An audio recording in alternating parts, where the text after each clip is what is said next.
L and press record. Start regurgitating brand names that they can't afford. The producer plays the same 3 chords, but here in the shadow of Capitol Hill, reppin' Northeast, Northwest, IA, and Mitchellville. It's the group that'll rip stuff. We really don't need a record deal. Not worried about what sells, we just say what we feel. Bringing life to music, always so controlling. First we were just cruising, now we really rolling. Our style is confusing, so it's never stolen. Writers, you just need to stop. All you MCs scheming, need to keep on dreaming, hoping and believing, double, triple teaming, still won't make it even, cause we never leave it till we make it to the top. Most hip hop these days really just sound the same. All they do is go to the booth, drink a beer, spit some game. They think they wildin' out, but stuff's really tame. Man, the producers' tracks are really lame. But here in the Capitol Hill, reppin' Northeast, Northwest, IA, and Hold on, I haven't done this one in a second. Hold on. Take your time. Take your time. Pop these days really just ain't it great. All they do is go to the booth, do some eat, hallucinate. Man, they talk about pimpin', shooting, girls, pushing weight. This stuff just whack. I'm really trying to hate. But here in the place called the Chocolate City, we can do it any way you want. We can't get down and gritty. Or for the bourgeoisie, we can be obstinate. We can do it like a put through analog. If you know what you mean. When you hear my name, know this from the start. It's not about the fame, it's straight from the heart. Business is a game, music is an art. We take it to another level. Woo, beg your pardon, funky like we fartin'. Records will be charting, businesses we startin'. Someone will be and moving to say Martin no longer dance with the devil. That's it, y'all. All right.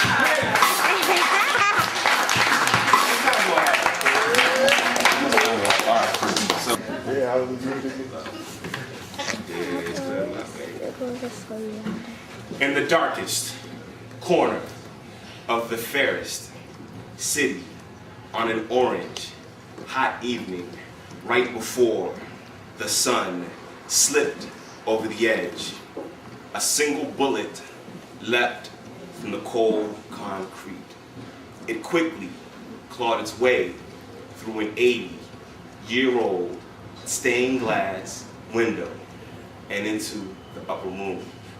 It hurriedly chewed through the back of a wooden chair where on Monday, Reggie sat with his small palm smacked out a go-go beat until you could see the right under his dirty fingernails, singing sardines, hay, and pork and beans, like the fellas did in the hoods of the cars between the liquor store and the church. He cranked out his tune until one of the old mothers said, "You better quit that mess." In the darkest corner of the fairest city, on an orange, hot evening, right before the sun slipped over the edge, a single bullet leapt from the cold concrete. It quickly clawed its way through an 80-year-old stained glass window and into the upper room. It hungrily chewed through the back of a wooden chair where on Tuesday, Yolanda sat, blissfully enjoying the ruckus of 5- and 6-year-olds as they scampered around with red and blue blobs over their hands and faces. She sat, her legs spread wide, her hands rubbing her full belly, her cheeks sore from grinning.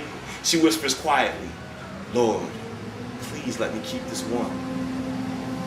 In the darkest corner of the fairest city, on an orange hot evening right before the sun slipped over the edge, a single bullet leapt from the cold concrete. It quickly clawed its way through an 80-year-old stained glass window and into the upper room. It hungrily chewed through the back of a wooden chair where on Wednesday, David sat, enjoying one of the 6 days a year he spends in the Lord's house. The air conditioning was pleasantly pinching the back of his neck, like the hint of lemon and tea, while he tongued biscuit of Oscar Mayer out of his new front teeth. He carefully kept his new jewels clenched together to keep his jaw from dropping, as he saw children, his own age, beautifully blind to the troubles of his world. In the darkest corner of the fair city on an orange hot evening right before the sun slipped over the edge, a single bullet leapt from the cold concrete. It quickly clawed its way through an 80-year-old stained glass window and into the upper room. And hungrily chewed through the back of a wooden chair where on Thursday, Tiffany sat, ashy elbows on the table, sloppy red fingernails patting on her rosy cheeks. The prodigal son story echoing through her ears. She was busy eyeballing her boyfriend at the other end of the room in the junior high class. She thought his name should have ice or dog in it somewhere. He didn't know he was a boyfriend. It didn't matter. In the darkest corner of the fair city on an orange hot evening right before the sun slipped over the edge, a single bullet leapt from the cold concrete. It quickly clawed its way through an 80-year-old stained glass window and into the upper room. It hungrily chewed through the back of a wooden chair where on Friday, little Kenny sat. Well, actually he was on his knees with a tightly knotted t-shirt and rubber bands. He was carefully dipping them in red and blue basins. He's thinking he's making a beautiful collage of red and blue fireworks, not knowing he's only making a purple mess on his Oshkosh. The t-shirt was a gift for Kurt, who could barely walk and was hard to understand except for when he sang, "He's in my heart." On Sunday, Deacon Jones escaped the jubilation of the Sunday school class as they howled, "This is the day."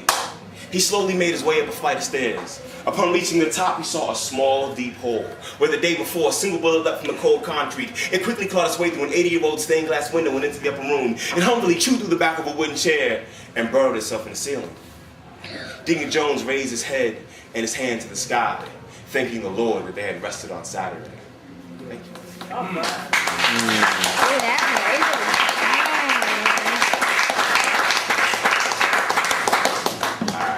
I got 3 more things I want to do for you. There's no smooth transition out that last week, so I'm just going to go with this next one. We got to start telling them no. Black folks, we got to stop selling the show. Soon as they invest, best believe we'll be shucking and jiving. Looking at the way that we rhyming, we got to start telling them no. Black folks, we got to stop selling the show. Soon as they invest, best believe we'll be shucking and jiving. Looking at the cars that we drive. Look, my soul ain't got a price, yeah, I bet. Mine's got a price, I just ain't heard it yet. It's not calculated in diamonds or crisps. More like how many meals can my kids afford to miss? None. That's why I keep my live show tight. That's why I read and I write. Keep searching for new gigs, hoping one will bite. Yeah, I want to see my name in lights. Is selling out so black and white or shades of gray? I saw my favorite rapper in a car commercial today, using his specialties, metaphors and similes to describe SUVs and all of their accessories. Why is this stressing me? I can't judge his walk. I can't cross-reference his groove off the track on the CD that I bought. But time has taught that you can adapt your tactics to each battle fought. I know that my dough is slow. I hope my business keeps up with my kids as they grow. So if they open the door and say my album can blow and my business can grow, if I grin a little more, can I still say no? I hope so. We gotta start telling them no. Black folks, we gotta stop selling the show. Soon as they invest, best believe we'll be shucking and jiving. Looking at the way that we rhyming, we gotta start telling them no. Black folks, we gotta stop selling the show. Soon as they invest, best believe we'll be shucking and jiving. Looking at the cars we drive. I've gotten knowledge from PhDs and lessons from crooks. Chill with niggas hustling herb and brothers selling books and lesbian strippers who get paid off their looks and preachers living large off the money that they took. I've learned a recipe to sell records like crazy, but I'm a grown-ass man. Formulas are for babies. Music should be soul food. Sometimes it's more like ramen. I used to love her. We had so much in common, but all this gangster stuff, man, it really don't impress me. You can be John Gotti, I'll be Jim Mark Vesey. You can be Escobar, I'll be Nat Turner. You can be Bonnie and Clyde, I'll be Frederick and Sojourner. You think you're mafioso? Really? Truly? You're not an Italian gangster, you're just an effing bully. You'll never be the mob, no matter how hard you try. So imitate Al Capone, I'll imitate Selassie. We gotta start telling them no. Black folks, we gotta stop selling the show. Soon as they invest, best believe we'll be shucking and jiving. Looking at the way that we rhyming, we gotta start telling them no. Black folks, we gotta stop selling the show. Soon as they invest, best believe we'll be shucking and jiving. Looking at the cars we driving. Thank you very much. All right, come on. Got 2 more. Alright, so the next piece is the song that made me infamous, right? Hey, and it actually, my friend who's on the camera, me and E, I started off with a joke. People want to know the explanation. I wasn't explaining it immediately just because I'm that flighty artist who thinks his art should speak for himself.